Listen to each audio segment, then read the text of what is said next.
Okay? And you know, the ladies take a little bit more time to be ready. Okay?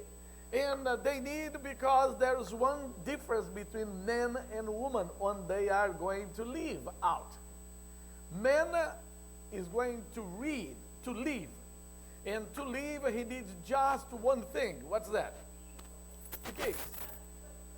This is the thing that a man needs to live. Okay? Keys. But the whole preparation for a woman is a process. Okay? It's a process. I have lots of things in this process for her to be ready. Yeah. Okay, that's good. Yes, a good way to define. Then, we cannot live alone. Many couples leave home fighting, okay, and complaining, and really upset with one another.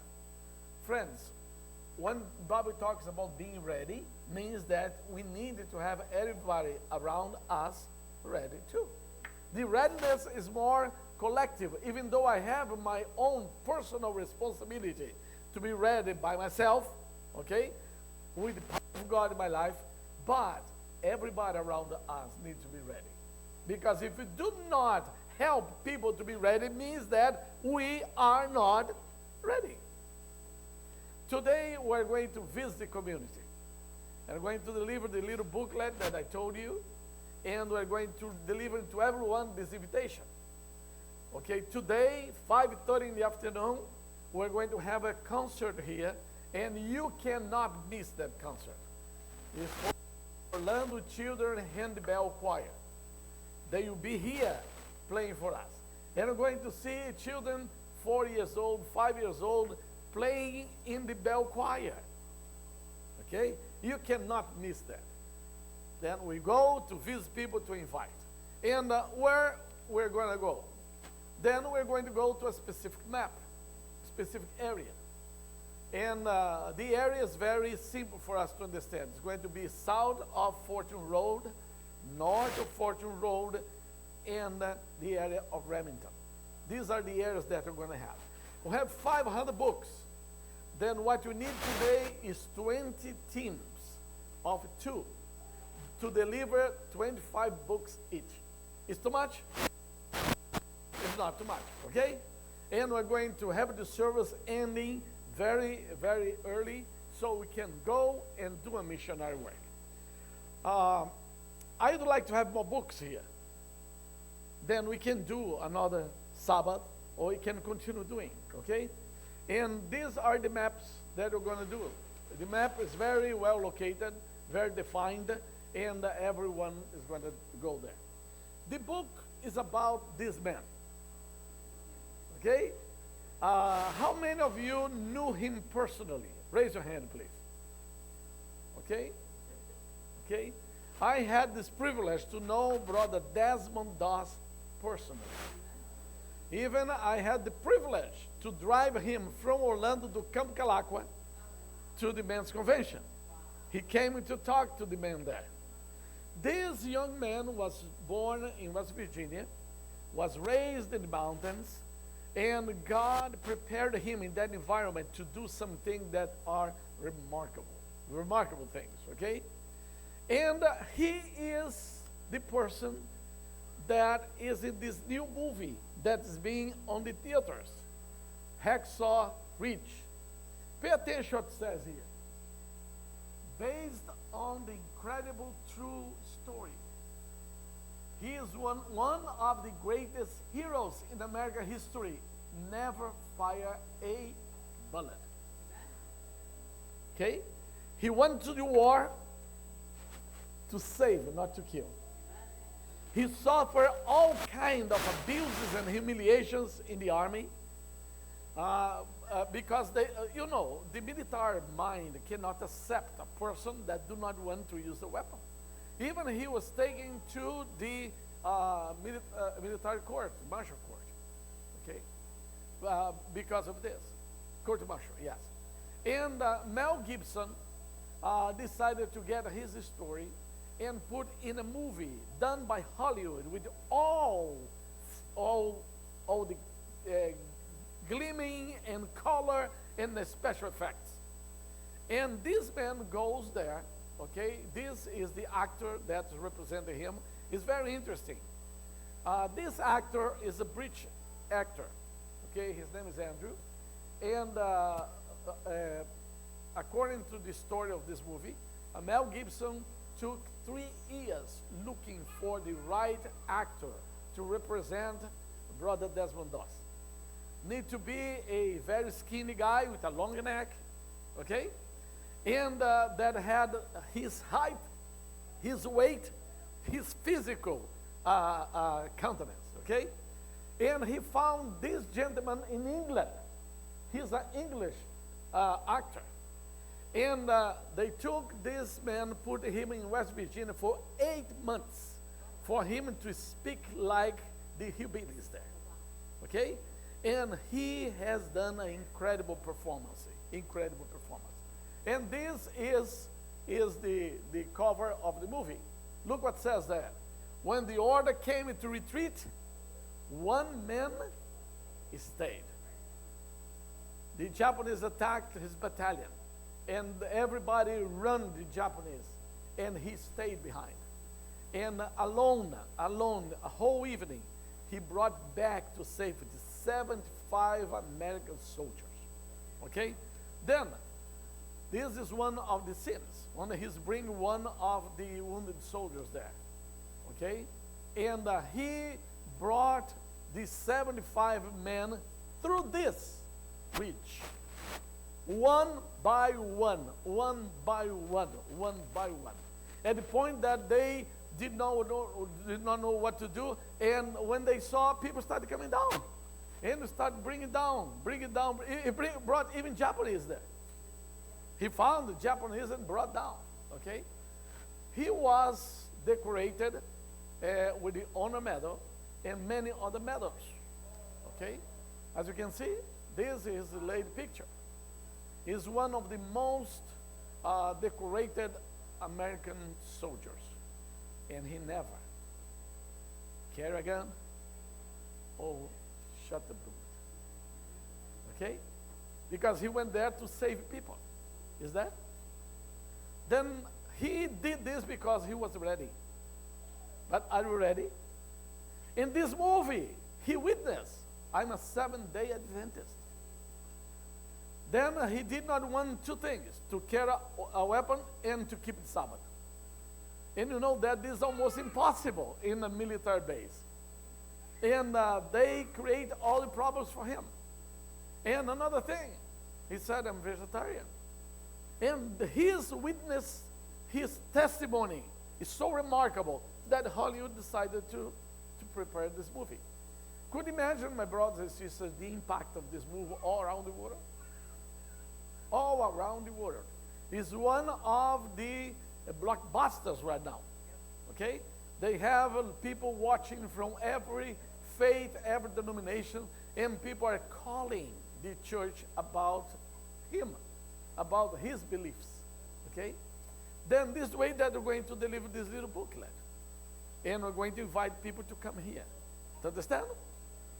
Do we understand the concept behind? We need to connect the movie with the church. And in the book, there's the stamp of this church. Then this is the Desmond Doss Church. If anybody that would like to follow him needs to come here, is that? The Bible says, blessed are those who die in the Lord, because they're going to rest from their labors, and their work will continue. Can you see? Then he is dead. He was dead in 2006. He was buried in Chattanooga in the National Military Cemetery there. And it's incredible, the testimony of this man, okay, his faith. Jesus said, keep watch, because you do not know on what day your Lord will come. Do you know that? Do you know the day that the Lord comes? If you say, I know, you're a liar. Because the Bible says, you do not know when the Lord will come. What do you need to do? To be ready. Is that to be ready? We do not know. Desmond Doss did not know what he was supposed to do in that evening. And he was there getting one, coming back, and when his energy was coming down, he just prayed, oh Lord, give me one more. And he went again and found and brought them, and they prayed, give me one more. Then this was his prayer, give me one more. 75 was the final count. Alone was the only able-bodied soldier in the battlefield. And the Japanese were all around. If we shoot on him, and the bullets never hit him. Okay? Why? Because he was doing God's work there. We know that in the last days, the enemies of God are going to go against us. Okay, friends, you need to understand the enemies of God, they are disciples of Satan.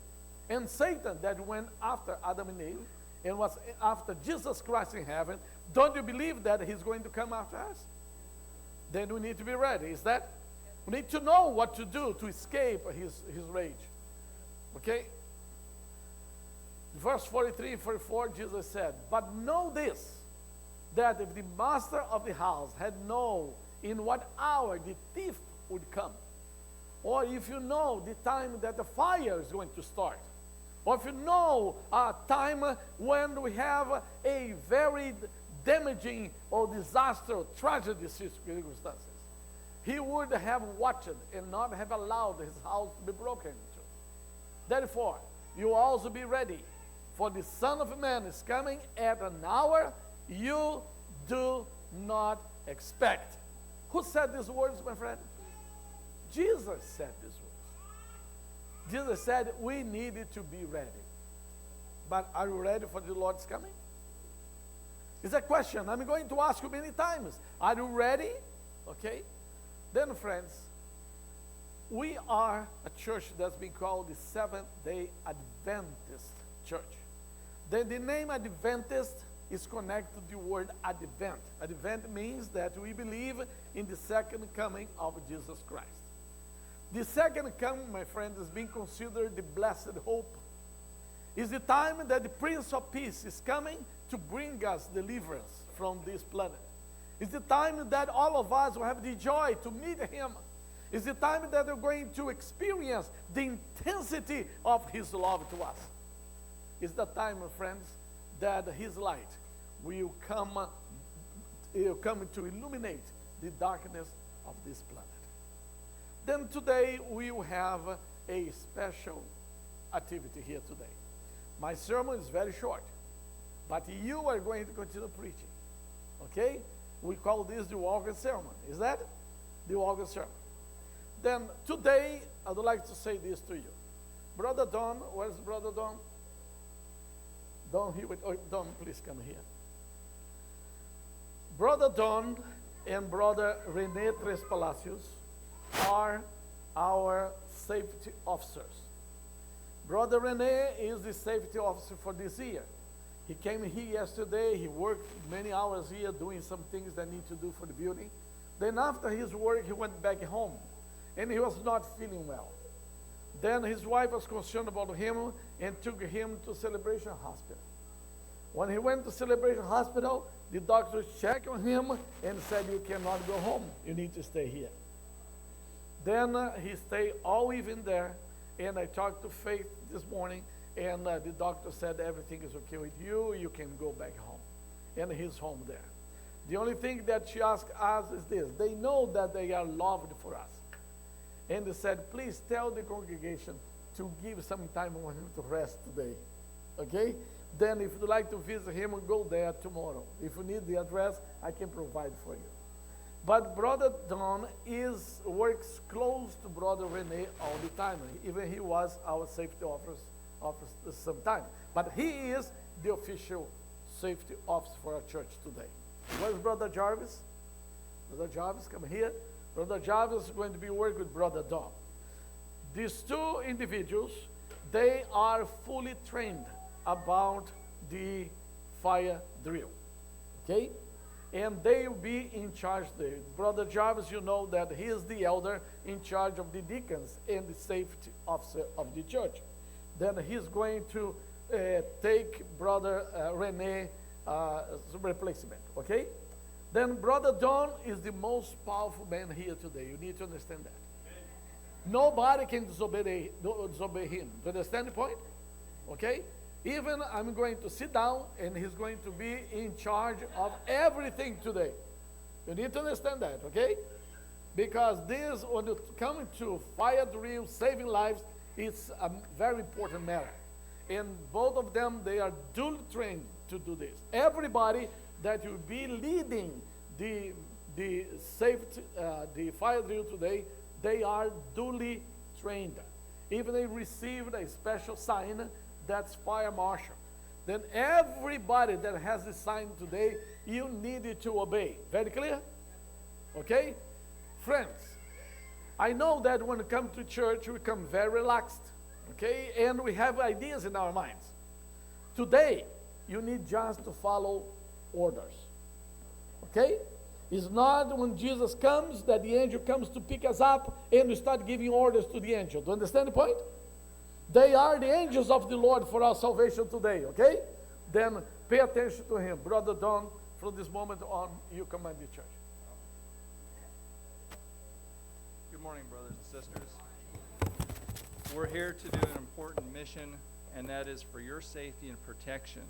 We have trained and we have instructions in place, so we need you to relax and just follow the orders as best you can. We're going to have Brother Dale come and read the instructions that we have. So please pay attention. Just remain seated